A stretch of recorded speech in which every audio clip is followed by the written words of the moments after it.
যাকে হি নাহি কেউ পাম তোহাৰ শৰণক ৰেণু শতগতি বাৰেক কৰু প্ৰণাম বাৰেক কৰু প্ৰণাম জয় জয়তে সন্মুখত উপবিষ্ট হোৱা গুৰু আসনলৈ আমি এই পবিত্ৰ স্থানৰ পৰা সেৱা নিবেদন কৰিছোঁ যুগনায়ক শ্ৰীমন্ত শংকৰদেৱকে প্ৰমুখ কৰি তেওঁৰে প্ৰিয় শিষ্য মাধৱ গুৰুজনাক এই পবিত্ৰ স্থানৰ পৰা আমি সেৱা নিবেদন কৰিছোঁ আজি প্ৰায় এমাহজোৰা কাৰ্যসূচীৰে যি ইয়াতে ভাওনা কৰ্মশালা অনুষ্ঠিত কৰা হৈছিল তাৰ পৰিপ্ৰেক্ষিতত আজি ৰাতিলৈ প্ৰশিক্ষাৰ্থীসকলৰ দ্বাৰা আয়োজন কৰা ধৃতৰাষ্ট্ৰৰ দিগ্বিজয় ভাওনাভাগী গজকেতু উপাখ্যান ভাওনাভাগী ইয়াতে উপবিষ্ট কৰা হ'ব তাৰে পৰিপ্ৰেক্ষিতত আজি দিনৰ কাৰ্যসূচী ভাগত প্ৰশিক্ষাৰ্থীসকলৰ দ্বাৰা সংলাপ প্ৰক্ষেপণ কাৰ্যসূচী লোৱা হৈছিল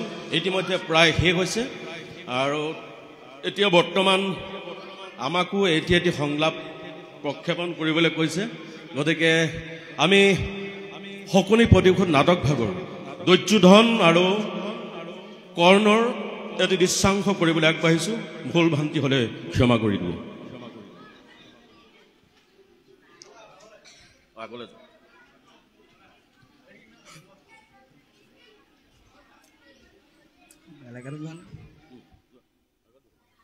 কৃষ্ণ সেৱাস্থলীত উপবিষ্ট সকলো ভকত প্ৰাণ বৈষ্ণৱৰ শ্ৰীচৰণত সেৱা জনাইছোঁ আৰু এই সংলাপ প্ৰক্ষেপণ কাৰ্যসূচীৰ মাজতে আমাকো একাষাৰ সংলাপ ক'বলৈ কোৱাৰ বাবে সকলোকে ধন্যবাদ জ্ঞাপন কৰিছোঁ সংলাপ কৰি ভালেই পাওঁ খালি এতিয়া নাটক ভাগ চিলেকশ্যন কৰি দিলেহে অকণমান টান হয় আপোনাৰ নাটকবিলাক বহুত বেলেগ বেলেগ ধৰণে একদিন চলি আছে আৰু বিভিন্ন চৰিত্ৰও কৰিব লগা হয় সেইটো কাৰণেহে পাহৰি থকা হয় মাজে মাজে আকৌ অকণমান চালে মনলৈ আহে তাকে ভুল ভ্ৰান্তি হ'লে সকলোৱে ক্ষমা কৰিব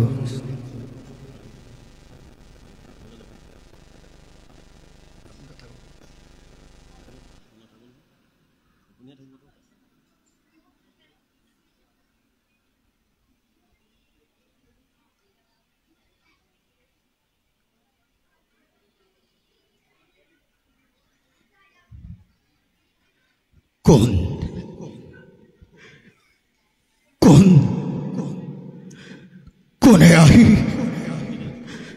কোনে আহি পুত্ৰ বুলি বলিলে আজি মধুৰ বচন কোন কোন কোন তুমি দেৱী কোন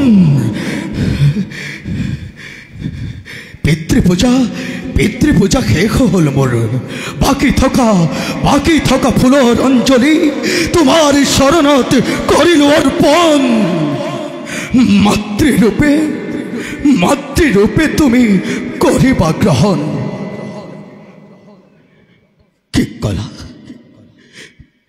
কলা তুমি বান্ধৱ জননী কিন্তু আজি কিয় আহিছা তুমি কিয় আহি যাচি দিছা মাতৃত্ব তোমাৰ মইতো বিচৰা নাই সেই অধিকাৰ তেনে আশাক দিয়া নাই মোৰ হৃদয়ত স্থান যোৱা মাতৃ লৈ মোৰ ভক্তিৰ অঞ্জলি চৰণী হৈ পঞ্চ পাণ্ডৱৰ দূৰৈতে থাকাকৈ উচলি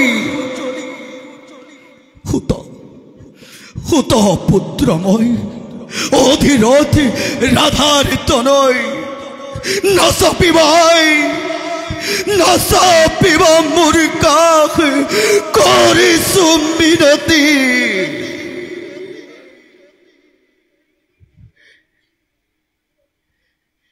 অংগাধিপতি কৰ্ণ পাণ্ডৱৰ পৰাজয় বাৰ্তা শুনি সুখী হলো তিৰস্কাৰ নকৰিবা সখা তিৰস্কাৰ কৰা নাই সখা তোমাৰ গুণানুকীৰ্তন কৰিছো সখা এই এই কৰ্ণ এতিয়াও জীবিত।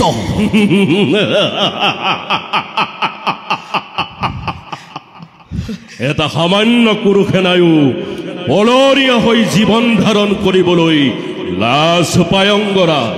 গুৰুপতি, ই আজি তোমাৰ কেনে ব্যৱহাৰ? কৌৰৱৰ শ্ৰেষ্ঠ সেনাপতি বীৰ অগ্ৰগণী মহাৰথী কৰ্ণৰ যোগ্য ব্যৱহাৰ। গুৰুপতি, কৰ্ণক ক্ষিপ্ত নকৰিবা, উত্তেজিত কৰি নুতুলিবা মোক।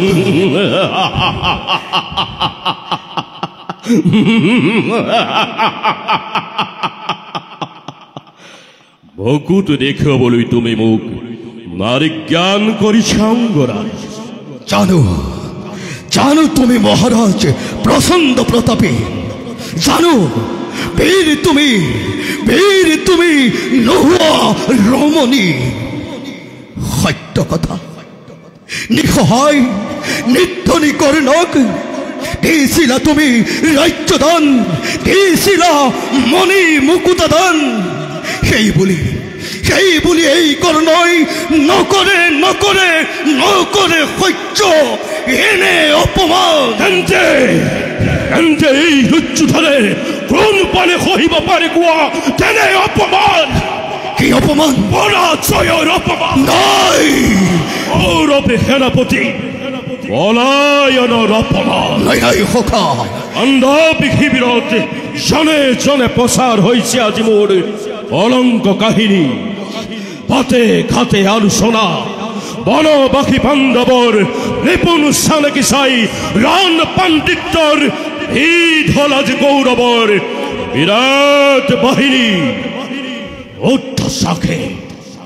উদ্ধচাখে প্ৰাণ লৈ তেজিলে সমৰ, ভিক্ষাৰীৰ তিৰস্কাৰ, মৃত্যুপৰ বাণী আৰু দুৰ্বলীৰ এহেনে অহংকাৰ।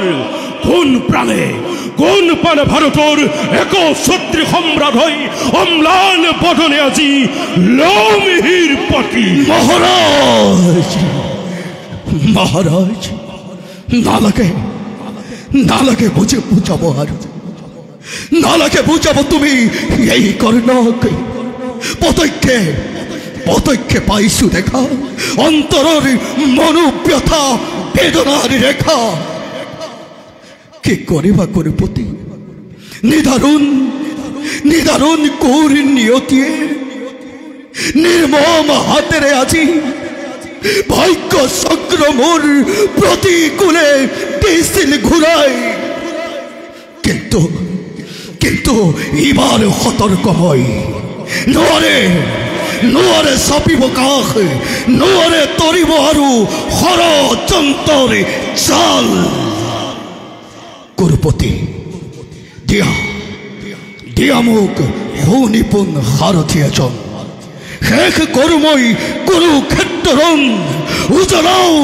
উজলাও কৌৰৱৰ কৃতি অগণন।